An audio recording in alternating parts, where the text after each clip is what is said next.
अस्सलाम वालेकुम स्टूडेंट्स, आज हमने एक्सरसाइज 12.6 स्टार्ट करनी है। तो इसके जो क्वेश्चन शॉर्ट सिलेबस के मुताबिक करने हैं, दीज आर 1 2 6 7 8 10। 1 2 जो है वो सेम है, तो मैं आपको क्वेश्चन नंबर 1 कराऊंगी, तो 2 आपने खुद करना है। इसमें जो फार्मूलाज हम यूज़ करेंगे वो है हाफ एंगल फार्मूलाज। जैसे कि साइन अल्फा का फार्मूला हमने जो है वो ऐसे हमें पता था कि वो क्या होता है, परपेंडिकुलर बाय हाइपोटेन्यूज। ठीक है, लेकिन साइन अल्फा बाई 2 जो है यानी हाफ एंगल जो है उसका फार्मूला एक होता है, that is square root s minus b s minus C divide by b c. ठीक है, यानी अगर अल्फा एंगल है तो इसके ऑपोजिट साइड्स, अल्फा के ऑपोजिट साइड या अल्फा के जो साइड है वो ए है, तो उसके ऑपोजिट साइड्स कौन कौन सी बनती हैं, बी और सी। तो ये हो जाता है square root s minus b s minus C divide by b c. ठीक है, और बीटा की बात अगर बात की जाए तो बीटा के ऑपोजिट जो साइड्स होंगी वो कौन सी होंगी, ए और सी, तो फिर S minus C divide by A C. और अगर साइन गैमा बाई 2 की बात की जाए तो इसमें जो है ना गैमा यानी कि इसका जो साइड है वो सी है, तो ऑपोजिट वाली कौन सी है, ए बी, तो s minus b divide by a b का स्क्वायर रूट। तो ये तीनों हाफ एंगल फार्मूलाज हैं for sine cos and tan. ठीक है, सॉरी साइन। ठीक है, sine alpha by 2, sine beta by 2 and sine gamma by 2। अब ये जो एस लिखा है इसका क्या मतलब होता है, एस का मतलब होता है कि तीनों साइड्स का सम अप कर लें और डिवाइडेड बाई 2 कर लें, तो ये हमारे पास एस निकल आता है। ठीक है, अब बात करते हैं कॉस के फार्मूलाज की। कॉस का हाफ एंगल होता है cos alpha by 2 is equals to square root s minus a by b c. यानी डिनोमिनेटर दोनों का सेम होता है, लेकिन न्यूमिनेटर में इसकी तो वो साइड्स लिखते हैं जो इसके ऑपोजिट होती है, लेकिन इसमें वो साइड लिखते हैं जो इसके करस्पॉन्डिंग होती है। यानी अल्फा के करस्पॉन्डिंग जो साइड है वो ए है, तो फिर हम लिखते हैं एस और एस माइनस ए। बीटा के करस्पॉन्डिंग बी साइड होती है, तो हम लिखते हैं एस माइनस बी बाई जो भी हमारे पास बाकी दो बच गई हैं साइड्स वो नीचे लिखते हैं ए सी और उसका स्क्वायर रूट। गैमा है तो एस माइनस सी, और ऑपोजिट साइड्स कौन थी हैं, सी के अलावा ए बी, तो वो डिनोमिनेटर में लिखते। अब आप गौर करें तो दोनों के डिनोमिनेटर्स जो हैं वो सेम होंगे, लेकिन न्यूमिनेटर इनके चेंज होते हैं। अब अगर टेन की बात की जाए तो टेन जो है वो क्या होता है, tan is equals to sine by cos. तो यानी साइन की वैल्यू कॉस की वैल्यू से डिवाइड करेंगे तो जब बी सी और बी सी तो कैंसिल हो जाएंगे, लेकिन इसकी न्यूमिनेटर रह जाएगा और इसकी ये वाली टर्म रह जाएगी। तो फिर टेन अल्फा बाय 2 का फॉर्मूला बनेगा s minus b s minus c divided by ये वाली टर्म नीचे लिखेंगे एस माइनस ए। ठीक है, और बीटा के भी सेम पैटर्न पे एस माइनस सी न्यूमिनेटर में होगा और डिनोमिनेटर में बन जाएगा एस माइनस बी। ठीक है, और इसी तरह से गैमा की वैल्यू।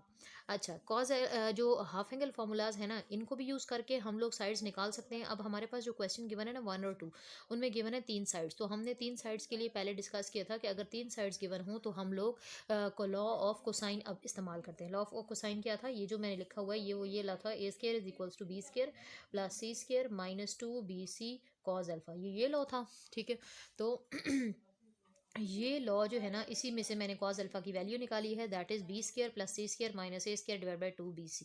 तो आप लोगों ने जब आपको 3 साइड्स गिवन होंगी तो आप लॉ ऑफ कोसाइन यूज़ करके भी आप लोग फार्मूला जो है वो निकाल सकते हो, और इसके अलावा जो है वो आप कॉज अल्फा बाई 2 यानी हाफ एंगल फार्मूलाज भी यूज़ करके अल्फा बीटा गैमा जो है एंगल्स हैं उनकी वैल्यूज़ निकाल सकते हैं। तो अभी जो है ना, क्योंकि हमने लॉ ऑफ कोसाइन तो पहले यूज़ किया हुआ है, तो हम अपनी एक्सरसाइज जो है ना उसके क्वेश्चन में उन्होंने वैसे कोई ऑप्शन नहीं दिया, लेकिन जब उन्होंने नहीं बताया हो कि वो सिर्फ लिखा हो सॉल्व द ट्रायंगल, तो आपकी चॉइस होती है जो मर्जी रूल आप लगाओ।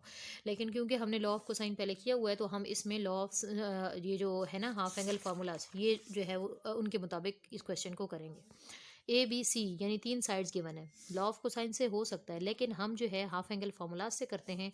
अब हाफ एंगल फार्मूलाज जो हैं आपकी चॉइस है कि आप ये वाले इसके लगाना चाहते हैं, इसके लगाना चाहते हैं, या टेन के लगाना चाहते हैं। मैं कॉस के लगा रही हूँ, तो हमसे सबसे पहले जो है ना क्या चाहिए, उसके लिए एस चाहिए। एस क्या होता है, A plus B plus C divided by 2। A है जी 7 प्लस बी है जी 7 और सी है 9 डिवाइडेड बाई 2। तो 7 और 7 कितना हो गया, 14। 14 plus 9 how much, 23 divided by 2। ठीक है जी, तो एस हमारे के आसपास क्या बन गया, 23 डिवाइड बाई 2। अब इसको डिवाइड कर लें 2 से, तो ये कितना बनता है जी हमारे पास 11.5। ठीक है, तो हमने क्या निकाल लिए, हमने एस निकाल लिए। अब कॉज अल्फा बाई 2 वाला का फॉर्मूला लिखती हूँ। ठीक है, क्या फॉर्मूला है, s minus a by b c. यही अगर साइन का लिखती तो हम लिखते s minus b s minus c divided by b c. ठीक है जी, ओके। तो चलें यहाँ वैल्यूज़ पुट करते हैं। एस की वैल्यू कितनी है 11.5। 11.5 माइनस ए की वैल्यू कितनी है 7 डिवाइडेड बाय बी और सी। बी की वैल्यू है 7 और सी की वैल्यू है 9। ठीक है जी, ओके। तो cos alpha by 2 this is equals to square root 11.5 में से माइनस करना है 7 हमने, तो ये कितना बनता है, 7 माइनस किया तो ये है जी 11.5 और इसके साथ बन गया 4.5। ठीक है, और डिवाइडेड बाय 7 9 ज़ार 63। ठीक है। तो अब हम कहते हैं कि इन दोनों को मल्टीप्लाई करके डिवाइड करते हैं इससे, ठीक है जी। ओके, 11.5 11.5 इंटू 4.5, ठीक है। मल्टीप्लाई करें दोनों को, डिवाइडेड बाय 63 करेंगे।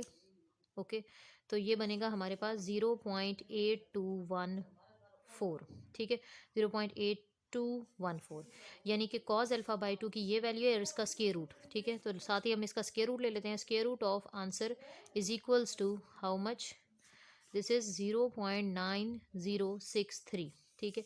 तो अब हमने क्या करना है, कॉज अल्फा बाई 2 की वैल्यू ये बन रही है, तो हमें तो अल्फा की वैल्यू चाहिए, तो अल्फा बाई 2 कॉज अगर उधर चला जाए तो उधर जाके क्या हो जाएगा, कॉज इनवर्स ऑफ 0.9063।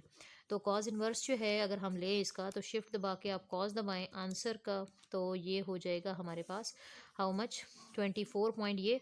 तो आपने अगर इसको डिग्रीज मिनट सेकंड्स में लिखना है तो आप ये बटन प्रेस करें, तो ये हम लिखेंगे this is 24 degrees 59 minutes and 50 seconds, ठीक है जी। Okay, so alpha is equals to, ये देखें ये जो 2 डिवाइड में है ये इसके साथ मल्टीप्लाई हो जाना चाहिए, तो अल्फा की वैल्यू हमारे पास कैलकुलेट हो जाएगी। तो इसको 2 से हम मल्टीप्लाई करेंगे, तो ये हमारे पास हो जाएगा 49 डिग्रीज 59 मिनट्स एंड 41 सेकंड्स, ठीक है जी। अल्फा इज इक्वल्स टू ये आ जाएगा। इसी पैटर्न पे हमने बीटा कैलकुलेट करेंगे और फिर alpha plus beta plus gamma is equals to 180 वाला रूल अप्लाई करके हम लोग क्या निकाल लेंगे, तीसरा एंगल निकाल लेंगे, ठीक है। चलें जी, अब कॉज अल्फा बाई 2 निकाल लिया, अब बीटा बाई 2 यूज़ करते हैं, ठीक है। तो बीटा के लिए हमारे पास अगेन एस जो है वो 11.5 है, 11.5 माइनस, अब यहाँ क्या लिखते होते हैं, एस माइनस बी की वैल्यू कितनी है 7, डिवाइडेड बाय नीचे क्या लिखता है बीटा के लिए ए सी, ठीक है। बीटा वाले के लिए डिनोमिनेटर में क्या होता है ए और सी, ठीक है। ए है 9 और सी है 9, सॉरी ए है 7 सी है 9, तो 9 7 ज़र कितना हो गया 63, ठीक है। वैल्यू सेम बन रही हैं क्योंकि 11.5 बनेगा और 11 में से 7 4.5 आ जाएगा और डिनोमिनेटर में 63, ठीक है। तो इसने तो सेम वैल्यू देनी है, इसका मतलब ये है कि कॉस बीटा बाई 2 जो है दिस इज इक्वल टू, जब इसका रूट लेंगे तो बनता है 0.9063। इसका मतलब बीटा की वैल्यू वही आएगी, वैल्यू वही आएगी जो इसकी वैल्यू आई है। इसकी वैल्यू क्या आई है 49 डिग्रीज 59 मिनट्स एंड 41 सेकंड्स। हमेशा आपकी सेम नहीं आएगी, इट्स नॉट नेसेसरी, ठीक है। लेकिन क्योंकि मेरे पास ए और बी की वैल्यूज सेम थी, इस वजह से मेरे पास जो है वो आंसर जो है वो भी सेम बना है, ठीक है। अच्छा, अब अल्फा बीटा आपने निकाल लिए, तो अब आपने अब ज़रूरी नहीं है कि आपने तीसरी बार भी कॉस गैमा बाई 2 लगा के जो है ना सॉल्व करना है। बस आपने अब ये लगाना है alpha plus beta plus gamma 180 की इक्वल होता है। गैमा फाइंड करना है तो 180 में से हम अल्फा और हम बीटा निकाल देंगे, ठीक है जी।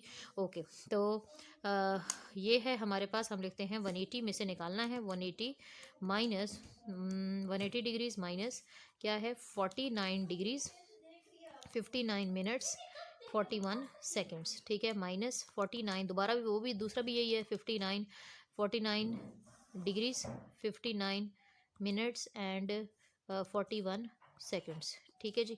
तो ये माइनस किया तो हमारे पास गैमा बन गया 80 degrees and 0 minutes and 38 seconds. तो इस तरीके से आपने तीनों एंगल्स निकाल लिए। आपको गिवन क्या था, तीनों साइड्स गिवन थी और आपने तीनों एंगल्स निकाले by using half angle formula. यहाँ पे आप लॉ ऑफ कोसाइन भी यूज़ कर सकते हैं, इट्स अप टू यू। तो क्वेश्चन नंबर 2 जो इसका है that is your homework question.